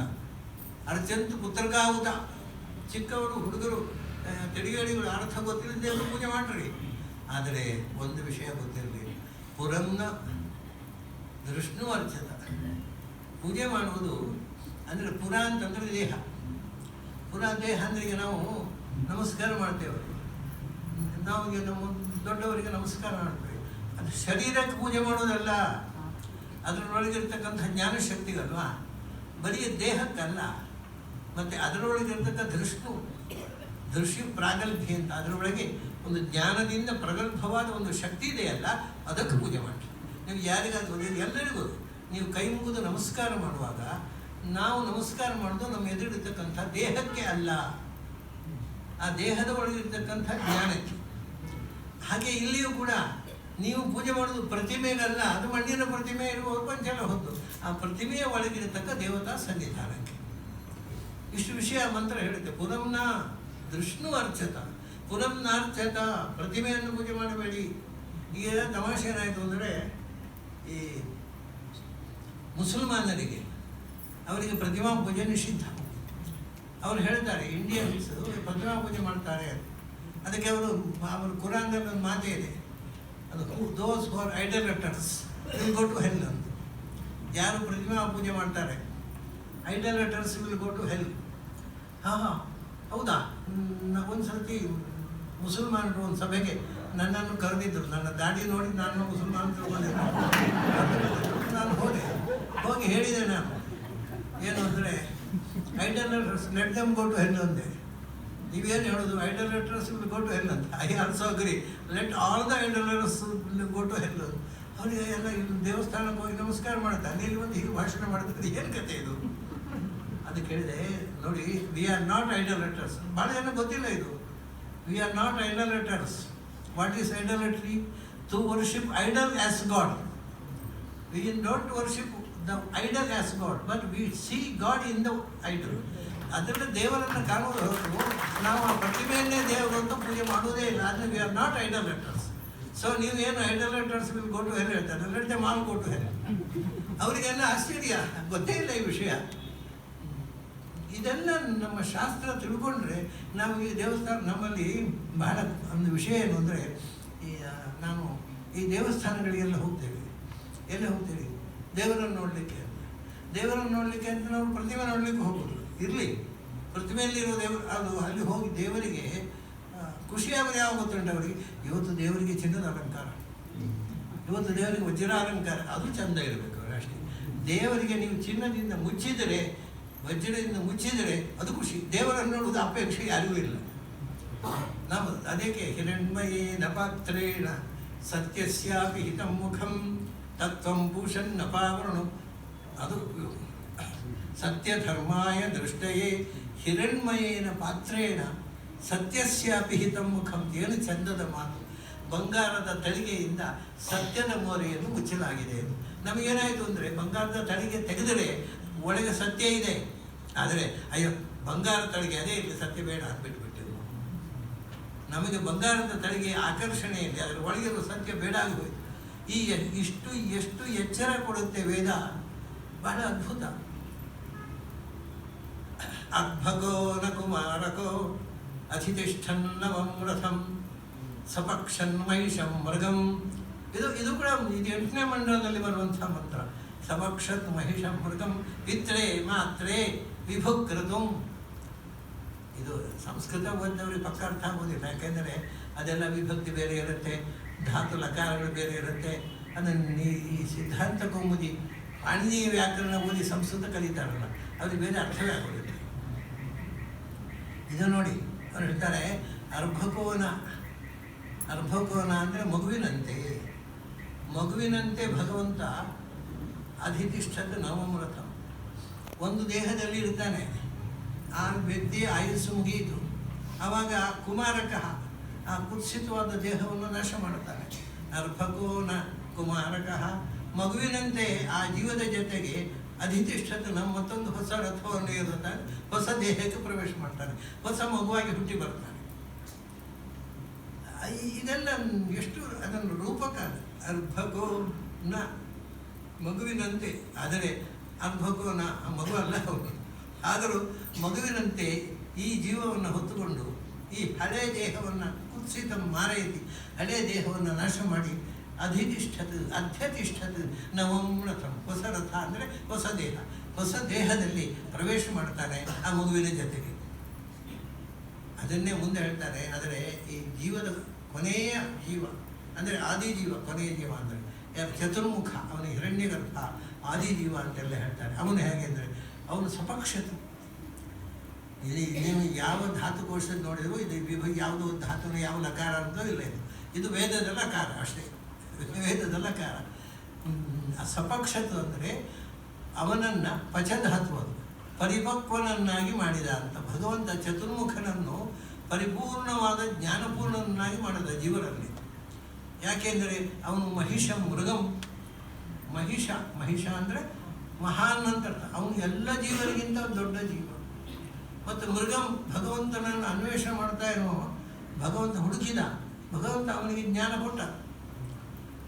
ಮತ್ತೆ ಏನು ಪಿತ್ರೇ ಮಾತ್ರೇ, ಅವನ ತಂದೆ ತಾಯಿ ಅಂದರೆ ಲಕ್ಷ್ಮೀನಾರಾಯಣ ಚತುರ್ಮುಖರ ತಂದೆ, ಅವರಿಗೆ ವಿಭುಕ್ರತು ಪೂರ್ಣವಾದ ಜ್ಞಾನ ಪಡೆದವನು. ಹೀಗೆ ಬ್ರಹ್ಮಾದಿಗಳಿಂದ ಹಿಡಿದು ನಮ್ಮ ತನಕ ಬದುಕು ಹೇಗಿರುತ್ತೆ ಅದರ ಚಿತ್ರಣ ತುಂಬ ಅದ್ಭುತವಾಗಿ ವೇದಮಂತ್ರಗಳಲ್ಲಿ ಬರುತ್ತೆ. ಇವತ್ತು ವೇದಮಂತ್ರಗಳನ್ನು, ಉಪನಿಷತ್ತುಗಳನ್ನು ಕೂಡ ಬಹಳ ಸ್ಪಷ್ಟವಾಗಿ ಉಪನಿಷತ್ತುಗಳನ್ನು ಕೂಡ ಅರ್ಥ ಹೇಳುವಂತಹ ಸಂಪ್ರದಾಯ ಬಹಳ ಕಡಿಮೆ. ಉಪನಿಷತ್ತುಗಳಿಗೆ ಶಂಕರರು ಅರ್ಥ ಬರೆದಿದ್ದಾರೆ, ರಾಮಾನುಜರು ಬರೆದಿಲ್ಲ, ಮಧ್ವರು ಬರೆದಿದ್ದಾರೆ. ಅದು 2 ಉಪನಿಷತ್ತುಗಳು 2 ಭಾಷ್ಯವನ್ನು ಓದಿಕೊಂಡು ನಾವು ನಿಜವಾಗಿ ಉದ್ಧಾರ ಆಗ್ಬೋದು. ಬೇರೆ ಇಡೀ ವೇದ ಬೇಕಿಲ್ಲ. ಆದರೆ ಅದು ಕೂಡ ಇಲ್ಲ. ಶಂಕರರು ಮಧ್ವರು ಬರೆದಿರತಕ್ಕಂಥ ಉಪನಿಷದ ಅರ್ಥ ಚಿಂತನವೂ ಇಲ್ಲ ನಮ್ಮಲ್ಲಿ. ಬರೀ ವಾಕ್ಯಾರ್ಥ ಗ್ರಂಥಗಳನ್ನು ಓದ್ತಾರೆ, ತರ್ಕ ಗ್ರಂಥಗಳನ್ನು. ತರ್ಕ ವ್ಯಾಕರಣ ಸಂಸ್ಕೃತ ಓದುವ ಪಂಡಿತರ ದುರಂತ ಏನು ಅಂದರೆ ಬರೀ ತರ್ಕ ವ್ಯಾಕರಣ ಓದಿ ಒಂದು ಪಂಡಿತರು ಕೂತು ಬಿಡ್ತಾರೆ. ಅವನಿಗೆ ಏನು ಅಂದರೆ ಒಂದು ಶಾಪ ಸಿಗುತ್ತೆ, ಬಹಳ ಅದೊಂದು ಪದಕ ಸಿಗುತ್ತೆ, ಇನ್ನೇನೂ ಸಿಗೋಲ್ಲ. ಒಳಗಿನ ಜನ ಸಿಗಬೇಕಲ್ಲ, ಅದು ಏನೂ ಸಿಗೋಲ್ಲ. ಹೊರಗಿನ ಶಾಲು ಹೊರಗಿನ ಪದಕದಲ್ಲೇ ತೃಪ್ತಿ ಪಡಬೇಕು. ಅದರ ಆಚೆಗೆ ಹೋಗುವಂಥ ಮನೋವೃತ್ತಿ ಇದನ್ನೆಲ್ಲವನ್ನು ಬಿಟ್ಟು ಹೋಗಬೇಕು. ಒಳಗೆ ಆವೃತ್ತ ಚಕ್ಷು ಅಮೃತತ್ವಮಿಚ್ಛನು ಕಶ್ಚಿತ್ ಧೀರ ಪ್ರತ್ಯೇಗಾತ್ಮಾನಂ ಐಕ್ಷತ್. ನೀವು ಸತ್ಯವನ್ನು ಏನು ನೋಡಿ, ಎಷ್ಟು ಅದ್ಭುತ. ನೀವು ಸತ್ಯವನ್ನು ಕಾಣಬೇಕಾಗಿದ್ದರೆ ಕಣ್ತೆರೆದು ನೋಡಬೇಡಿ. ಕಣ್ತೆರೆದು ನೋಡಿದರೆ ಈ ಅಸತ್ಯವಾದ ಜಗತ್ತೇ ಕಾಣುವುದು, ಕಂಡದ್ದನ್ನೇ ಕಾಣುವುದು, ಏನು ಹೊಸದು ಕಾಣೋಲ್ಲ. ಅದರಿಂದ ಏನು ಮಾಡಬೇಕು? ಆವೃತ್ತ ಚಕ್ಷು. ನೀವು ಸತ್ಯ ಕಾಣಬೇಕು ಅಂದರೆ ಸತ್ಯ ಇರುವುದು ಒಳಗೆ. ಕಣ್ಮುಚ್ಚಿ ನೋಡಿ ಅಂತಾರೆ ಅವರು. ಕಣ್ಮುಚ್ಚಿ ಆವೃತ್ತ ಚಕ್ಷು.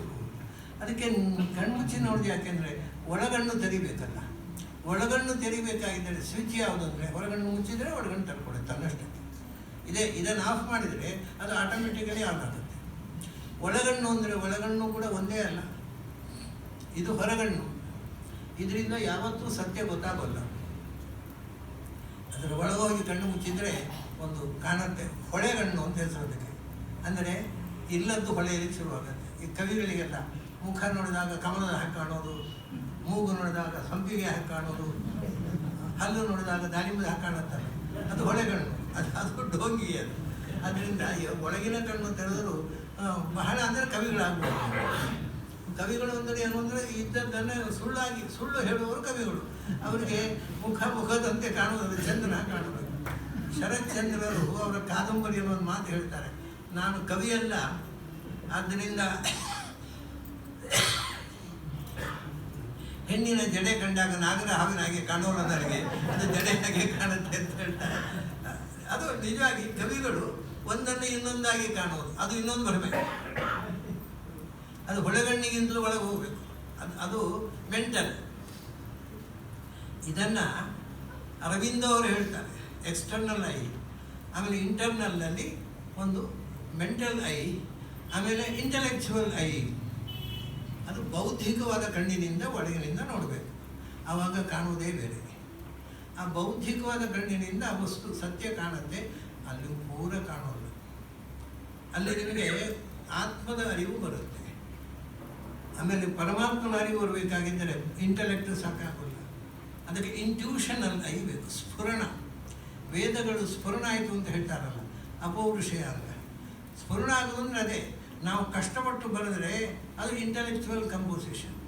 ತನ್ನಾಶಕ್ಕೆ ಬಂದರೆ ಅದು ಇಂಟ್ಯೂಷನಲ್ ಫ್ಲ್ಯಾಶ್. ಅದನ್ನು ಋಷಿಗಳಿಗೆ ಹೊಳೆಯಿತು, ಅದನ್ನು ಅಪೌರುಷಯ ವೇದ ಅಂದರು. ಇವೆಲ್ಲ ತುಂಬ ಸಹಜವಾದ ವಿಷಯಗಳು.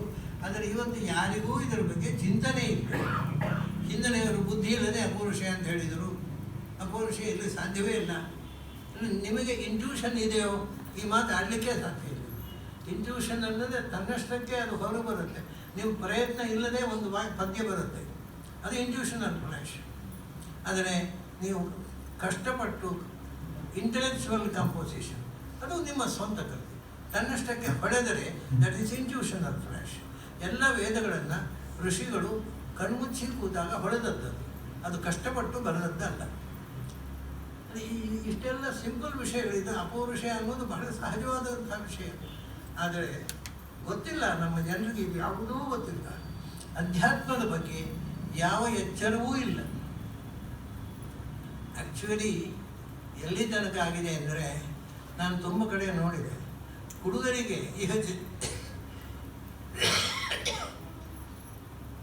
ಇಹಚೇದವೇದಿ ಅಥವಾ ಸತ್ಯಮಸ್ತಿ ಅಂತ ನೀವು ತಿಳಿಯಲಿಕ್ಕೆ, ಸತ್ಯವನ್ನು ತಿಳಿಯಲಿಕ್ಕೆ ಪೋಸ್ಟ್ಪೋನ್ ಮಾಡಬೇಡಿ ಅಂತ ಹೇಳ್ತಾರೆ.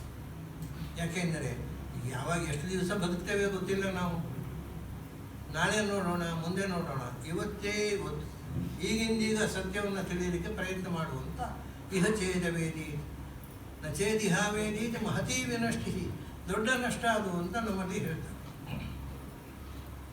ಆದರೆ ನಮ್ಮ ಕಥೆ ನೋಡಬೇಕು. ನಮ್ಮ ಮಕ್ಕಳು ಹಾಳಾಗೋದು ಯಾರಿಂದ ಗೊತ್ತಾ? ದೊಡ್ಡವರಿಂದ. ದೊಡ್ಡವರಿಗೆ ಮೊದಲು ಬುದ್ಧಿವಾದ ಹೇಳಬೇಕು. ಎಷ್ಟೋ ಕಡೆ ನೋಡಿದೆ ನಾನು, ಈ ಹುಡುಗರು ಉಪನ್ಯಾಸಕ್ಕೆ ಬರ್ತಾರೆ ಕೇಳಬೇಕು ಅಂತ. ಮಕ್ಕಳು ಪಾಪ ಬಂದರೆ ಮನೆಯಲ್ಲಿ ಹೋದ ಕೂಡಲೇ ಏನು ಇಷ್ಟು ಸಣ್ಣ ವಯಸ್ಸಿನಲ್ಲೇ ಶುರುವಾಯ್ತಾ ವೇದಾಂತ ಬೈಯೋದು. ಎಲ್ಲ 60 ವರ್ಷ ಆದಮೇಲೆ ಬರ್ತಿದ್ದಾನೆ ಅಂತ ಗ್ಯಾರಂಟಿ ಉಂಟು ಏನಾದರೂ? ಎಲ್ಲ 60 ವರ್ಷ ಆದಮೇಲೆ ಈಗ ಇಷ್ಟು ಚಿಕ್ಕ ವಯಸ್ಸಿನಲ್ಲಿ ವೇದಾಂತ ನನ್ನ ಮಕ್ಕಳಿಗೆ ಬೈಯೋದು ತಂದೆಯಂದಿರು ತಾಯಂದಿರು. ಇಂಥ ಪೆದ್ದು ತಂದೆ ತಾಯಂದಿರಿಂದ ಈ ದೇಶ ಹಾಳಾಗ್ತಾ ಇದೆ. ಒಬ್ಬ ಅಮೇರಿಕನ್ನ ಮನೆಗೆ ಬಂದಿದ್ದ.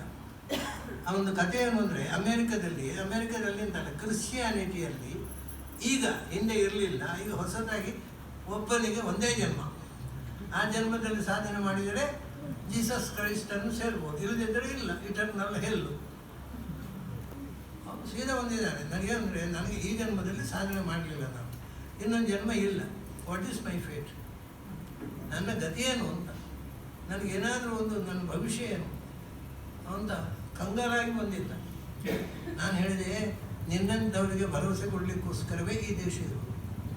ನಾವು ಅದಕ್ಕೋಸ್ಕರವೇ ವಿ ಆಕ್ಸೆಪ್ಟ್. ನಿಮ್ಮದೇನು ರೀಇನ್ಕಾರ್ನೇಷನ್ ಇದೆ. ನೀನು ಈ ಜನ್ಮದಲ್ಲಿ ಸಾಧನೆ ಮಾಡದೇ ಇದ್ದರೆ ಮುಂದಿನ ಜನ್ಮದಲ್ಲಿ ಮಾಡಬಹುದು, ನಿರಾಶೆ ಪಡಬೇಕಾಗಿಲ್ಲ. ಆದರೆ ಈಗ ಏನಾಗಿದೆ ಗೊತ್ತುಂಟಾ? ಅಮೇರಿಕಾದಲ್ಲಿ ಯಾವ ಹುಡುಗರು ಚರ್ಚಿಗೆ ಹೋಗೋಲ್ಲ. ಯಾಕೆಂದರೆ ಮುಂದಿನ ಜನ್ಮದಲ್ಲಿ ಅದು ಅವರಿಗೆ ತಲೆ ವಿಷಯ ಇದೆ. ಅಲ್ಲಿ ಫಾದರ್ಸ್ಗಳಿಗೆ ಮುಂದಿನ ಜನ್ಮದಲ್ಲಿ ಹೋಗೋಣ ಅಂತ. ಅದಕ್ಕೋಸ್ಕರ ಅವ್ರು ಮಾಡಿದ್ದು ಒಂದೇ ಒಂದು ಜನ್ಮ ಅಂತ. ಇನ್ನು ಅವ್ರಿಗೆ ಈ ಜನ್ಮದಲ್ಲಿ ಅವರು ದೊಡ್ಡ ಜಾಡಿಸಬೇಕಾಗುತ್ತೆ ಇಲ್ಲದಿದ್ದರೆ, ಅದಕ್ಕೆ ಮುಂದಿನ ಜನ್ಮದಲ್ಲಿ ನೋಡೋಣ. ಆದರೆ ತಮಾಷೆ ಅವನು ಹೇಳಿದ ಮುಂದಿನ ಜನ್ಮದಲ್ಲಿ ಅಂತ ಹೇಳಿದರೆ, ಮುಂದಿನ ಜನ್ಮದಲ್ಲಿ ಮಾಡುವಂಥ ಈ ಜನ್ಮದಲ್ಲಿ ಅನಾಸ್ಥೆ ಬರುವುದಿಲ್ವ ಅಂದರೆ ಅದು ಬರೋಲ್ಲ. ಯಾಕೆ ಅಂದರೆ ಅದು ನೀನು ಮುಂದಿನ ಜನ್ಮದಲ್ಲಿ ಮಾಡುವ ಅಂತ ಹೇಳ್ತೀಯಲ್ವ, ಮುಂದಿನ ಜನ್ಮದಲ್ಲಿ ಹಾಗೆ ಹೇಳ್ತೀನಿ ಮುಂದಿನ ಜನ್ಮ ಮಾಡುವ ಅಂತ. ಸೊ ಅದನ್ನು ಇವತ್ತೇ ಶುರು ಮಾಡದೇ ಇದ್ದರೆ ಪೋಸ್ಟ್ಪೋನ್ ಮಾಡಿದೆ, ಮುಂದಿನ ಜನ್ಮದಲ್ಲಿ ಮಾಡೋಣ ಇದು ಒಂದು. ನಂಬರ್ 2, ಮುಂದಿನ ಜನ್ಮದಲ್ಲಿ ನೀನು ಮನುಷ್ಯನಾಗಿ ಹುಡ್ತಿದ್ದು ಗ್ಯಾರಂಟಿ ಅದು. ಹಾಗಾಗಿ ಮುಂದಿನ ಜನ್ಮ ಇದೆ ಅಂದ ಕೂಡಲೇ ಮುಂದಿನ ಜನ್ಮ ಮಾಡೋಣ ಅಂತ ಹೇಳಿ ಐಡ್ಲ್ ಆಗಲಿಕ್ಕೆ ಸಾಧ್ಯವೇ ಇಲ್ಲ. ನಮ್ಮ ಇಂಡಿಯನ್ ಫಿಲಾಸಫಿಲಿ ಅದಕ್ಕೆ ಪರ್ಫೆಕ್ಷನ್ ಇದೆ, ಅದಕ್ಕೆ ಬೇಕಾಗಿರತಕ್ಕಂಥ ವ್ಯವಸ್ಥೆ ಇದೆ. ಎಷ್ಟು ಖುಷಿಯಲ್ಲಿ so I will go back with contentment ಅಂತ ಫುಲ್ ತೃಪ್ತಿ ಆಯಿತು ನನಗೆ. ಬಹಳ ಆನಂದವಾಗಿ ಹೋಗ್ತೇನೆ. ನಾನು ಹೆದರಿ ಹೋಗಿದ್ದೇನೆ, ನನಗೆ ಏನು ಗತಿ ಅಂತ ಹೆದರಿ ಹೋಗಿದ್ದೇನೆ. ಭಾಳ ಖುಷಿಯಲ್ಲೇ ಹೋದ. ವಿದೇಶಿಯ ಹುಡುಗರು ಇವತ್ತಿಗೂ ಇಂಥ ವಿಷಯ ಕೇಳಿದಾಗ ಸಂತೋಷ ಪಡ್ತಾರೆ. ಆದರೆ ಏನಾಗಿದೆ ಅಲ್ಲಿ ಅವರಿಗೆ ಈ ಫಿಲಾಸಫಿ ಎಲ್ಲ ಗೊತ್ತಿಲ್ಲ. ಗೊತ್ತಾದರೆ ಬಹಳ ಸಂತೋಷ ಪಡ್ತಾರೆ. ಅದೇ ನಾನು ಹೇಳಿದ್ದಲ್ಲ, ಚೇತನಗೋಸ್ಕರಾಗಿ ತಿಳ್ಕೋಬೇಕು ಅಂತ ಬಂದರೆ ಇಲ್ಲಿ 2 ಬಗೆ ಅಂತ ಹೇಳಿದ ಅವರು. ಒಂದು, ಕೆಲವರು ಪಂಡಿತರು ಇರ್ತಾರೆ, ಅವ್ರಿಗೆ ಪ್ರಶ್ನೆ ಉತ್ತರ ಗೊತ್ತಿರೋದಿಲ್ಲ.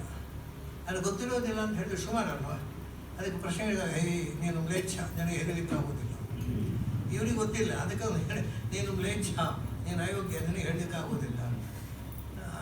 ಈ ಮ್ಲೇಚ್ಛರಲ್ಲದವರು ಎಲ್ಲರೂ ಮಾಡ್ತಾರೆ, ನಾನು ಮಾಡ್ತೇನೆ ಎಂದು ಉತ್ತರ. ಈ 2 ಕಡೆಯಿಂದ ಅವ್ರಿಗೆ ಸರಿಯಾದ ಉತ್ತರ ಸಿಗೋದಿಲ್ಲ ವಿದೇಶಿಯರು ಬಂದ. ಈ ಒಂದು ಕಡೆ ತಿಳ್ಕೊಳ್ಳಿ, ಯಾರಾದರೂ ನೀನು ಅಯೋಗ್ಯ, ನಿನಗೆ ಉತ್ತರ ಹೇಳಲಿಕ್ಕೆ ಆಗೋದಿಲ್ಲ ಅಂತ ಹೇಳಿದರೆ ಅದರ ಅರ್ಥ ಅವರು ಅಯೋಗ್ಯರಿದ್ದಾರೆ ಅಂತ, ನೀವಲ್ಲ. ಅವರು ತಮ್ಮ ಅಯೋಗ್ಯತೆಯನ್ನು ನಿಮ್ಮ ಮೇಲೆ ಹಾಕಿ ತಾವು ಗೌರವದಿಂದ ಪಾರಾಗಲಿಕ್ಕೆ ಪ್ರಯತ್ನಿಸ್ತಾರೆ ಅಷ್ಟೇ.